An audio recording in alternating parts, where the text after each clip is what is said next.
Hello students, complex number से ये हमारा अगला क्वेश्चन है। If mod z1 equal to mod z2 equal to mod z3 equal to 1 and z1 plus z2 plus z3 equal to 0, then the area of the triangle whose vertices are z1 z2 z3 is. ये हमें यहाँ पर चार option दे रखे हैं। ये D option आपके पास है 2 स्क्वायर यूनिट्स, ये है 1 स्क्वायर यूनिट, ये √3/4 स्क्वायर यूनिट और ये 3√3/4 स्क्वायर यूनिट्स। तो इसको हम कैसे समझते हैं? पहले तो आप ये देखो कि Z1 Z2 और Z3 एक ट्रायंगल स्टैब्लिश कर रहे हैं। तो हम जरा उस ट्रायंगल को पहले बनाते हैं। ये हमारे पास वो ट्रायंगल है, Z1 Z2 और Z3। ठीक है, इन तीनों का जो मॉड है वो 1 है, यहाँ पर लिखा है ना। इन तीनों का मॉड कितना है? 1 है। तो इसका मतलब है इन तीनों वर्टिसेस का ओरिजिन से जो डिस्टेंस है वो 1 है।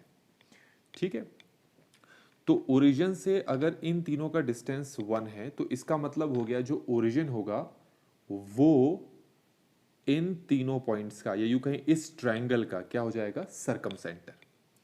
ठीक हो गया। सरकम सेंटर क्या होता है वो ज़रा एक बार मैं बता दूं। ये आपके पास एक ट्रायंगल है, Z1 Z2 और Z3, ये इसके वर्टिसेस हैं।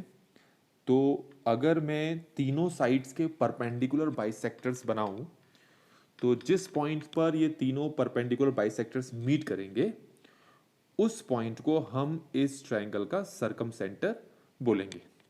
अब वो जो सरकम सेंटर है वो इस ट्रायंगल के अंदर भी आ सकता है, इस ट्रायंगल के बाहर भी आ सकता है।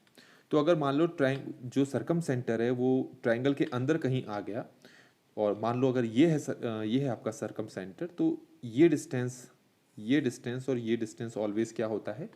बराबर होता है। ठीक हो गया। और इसी पॉइंट को हम यहाँ पर क्या बोल रहे हैं? ओरिजिन। ये तीनों डिस्टेंस सरकम सेंटर में क्या होते हैं? बराबर, तभी हम ओ को सरकम सेंटर कहेंगे। अगर ओ आपका सरकम सेंटर है तो तीनों डिस्टेंसेस आपके बराबर होंगे और क्वेश्चन के अकॉर्डिंग ये तीनों डिस्टेंसेस कितने हैं? 1। तो अगर आप इन तीनों वर्टिसेस के लिए इसको सेंटर मानो और इसको सेंटर मान के आप एक सर्कल ड्रॉ करोगे, तीनों वर्टिसेस उस सर्कल पे लाई करेंगे। ये एक चीज़ है। मैंने आपको एक चीज़ और बताई थी कि ये जो सरकम सेंटर है सर्कल के अंदर भी लाई कर सकता है, सर्कल के बाहर भी लाई कर सकता है। ठीक है, तो अगर मान लो वो अगर बाहर लाई कर रहा है, मान लो यहाँ लाई कर रहा है, तो तब भी ये डिस्टेंस और ये डिस्टेंस 1 के इक्वल है। ये सेंटर है, इसको सेंटर मान के अगर आप सर्कल बनाओगे तो वो सर्कल कुछ ऐसा आपको बनने को दिखाई देगा। ठीक है, अब हमें ये चेक करना है कि ये जो सेंटर है ये ट्रायंगल के अंदर आ रहा है या ट्रायंगल के बाहर आ रहा है। अच्छा, यहाँ पर आप एक चीज़ और देखो, ये आपके पास क्या लिखा है? Z1 plus Z2 plus Z3 equal to 0। एक ये चीज़ भी आपको दे रखी है। तो Z1 plus Z2 plus Z3, अगर मैं दोनों तरफ 3 से डिवाइड करता हूँ तो Z1 plus Z2 plus Z3/3 equal to 0। तो किसी ट्रायंगल जिसके वर्टिसेस Z1 Z2 और Z3 हैं और उसके लिए Z1 plus Z2 plus Z3/3 को हम कहते हैं सेंट्रॉइड। तो आपका जो सेंट्रॉइड है किसके बराबर आ गया? 0 के बराबर आ गया। आपका सेंट्रॉइड 0 के बराबर आ गया, इसका मतलब सेंट्रॉइड भी आपका ओरिजिन पे लाई कर रहा है। ये बातें समझ में आएगा होंगी, क्योंकि सेंट्रॉइड भी ओरिजिन पे लाई कर रहा है और सरकम सेंटर भी ओरिजिन पे लाई कर रहा है। तो इसीलिए जो ट्रायंगल हमें यहां पर मिलता है वो होगा आपका इक्विलेटरल ट्रायंगल। ये चीज आप ध्यान रखें, पहली चीज। दूसरी चीज मैंने आपको यहां पर ये बता दिया था कि दोनों चीजें पॉसिबल हो सकती हैं। आपका सरकम सेंटर ट्रायंगल के अंदर भी लाई कर सकता है, ऐसे भी। ठीक हो गया। तो यहां के केस में जो सरकम सेंटर है वो सर्कल के अंदर है, क्योंकि जो सेंट्रॉइड है वो ट्रायंगल के अंदर ही लाई करता है। ठीक है, तो सरकम सेंटर और सेंट्रॉइड दोनों ही ट्रायंगल के अंदर ही लाई करेंगे यहां पर। तो जब आपका सरकम सेंटर और सेंट्रॉइड कोइंसाइड कर जाएं तो इसका मतलब वो जो ट्रायंगल आपके पास है वो है इक्विलेटरल ट्रायंगल। ये चीज यहां पर क्लियर हो गई होगी। हमें ये चीज क्लियर कर ली कि हमारे पास कौन सा ट्रायंगल है? इक्विलेटरल ट्रायंगल है। तो जब कभी ऐसी कंडीशन आपको दी होती है तो ऐसी कंडीशन का मतलब हो गया कि आपको सरकम सेंटर के बारे में बात करनी है। ठीक है, तो हमें ये चीज़ पता लग गई है। अब ज़रा इसमें ये चीज़ ध्यान दें कि हमारे पास ये ट्रायंगल है, यहाँ पर बना रखा था हमने। ठीक है, ये सेंटर है, ये डिस्टेंस, ये डिस्टेंस, ये डिस्टेंस आपके बराबर है। ठीक हो गया। मैं यहाँ से एक परपेंडिकुलर ड्रॉ करता हूँ, क्योंकि ये हमारे पास एक इक्विलेटरल ट्रायंगल हो गया, तो उसमें ये एंगल हमारे पास कितना हो जाएगा, ये हो जाएगा हमारा 60 और ये उसका हो जाएगा 30। ठीक हो गया। ये मैं आपको पहले ही बता चुका हूँ, ये है ओरिजिन।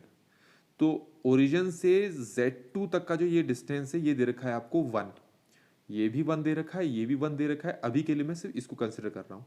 तो ये डिस्टेंस हो गया 1, और ये डिस्टेंस को मैं मान लेता हूँ x, और ये जो एंगल है ये है 30 डिग्री। तो अगर मैं यहाँ पर cos 30 लेता हूँ, जो कि आपका बेस ओवर हाइपोटेन्यूज होता है, तो cos 30 की वैल्यू आपके पास क्या होगी, ये होती है √3/2 इक्वल टू x। तो मुझे ये x मिल चुका है यहाँ पर, ये चीज़ समझ में आ गई होगी।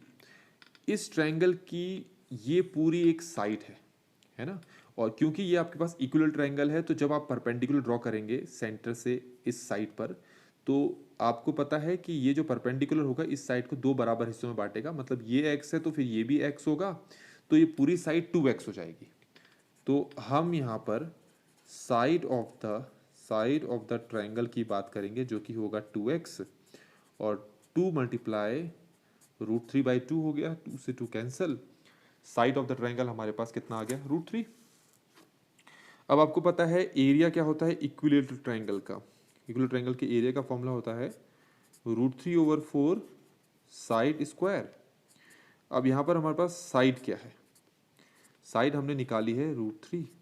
ठीक है, स्क्वायर है, √3 का स्क्वायर कितना होता है 3, तो ये हमारे पास आ जाएगा 3√3/4, जो कि आप देख सकते हैं हमारे पास जो ये पहला ऑप्शन है इस वाले ऑप्शन से ये मैच कर रहा है। तो बच्चों इस तरीके से हमने इस क्वेश्चन को यहाँ पर कंप्लीट कर लिया है। अगर सोल्यूशन आपको समझ में आया हो तो वीडियो को लाइक ज़रूर करें। चैनल को सब्सक्राइब नहीं किया तो प्लीज़ चैनल को भी सब्सक्राइब ज़रूर करें। Thank you so much.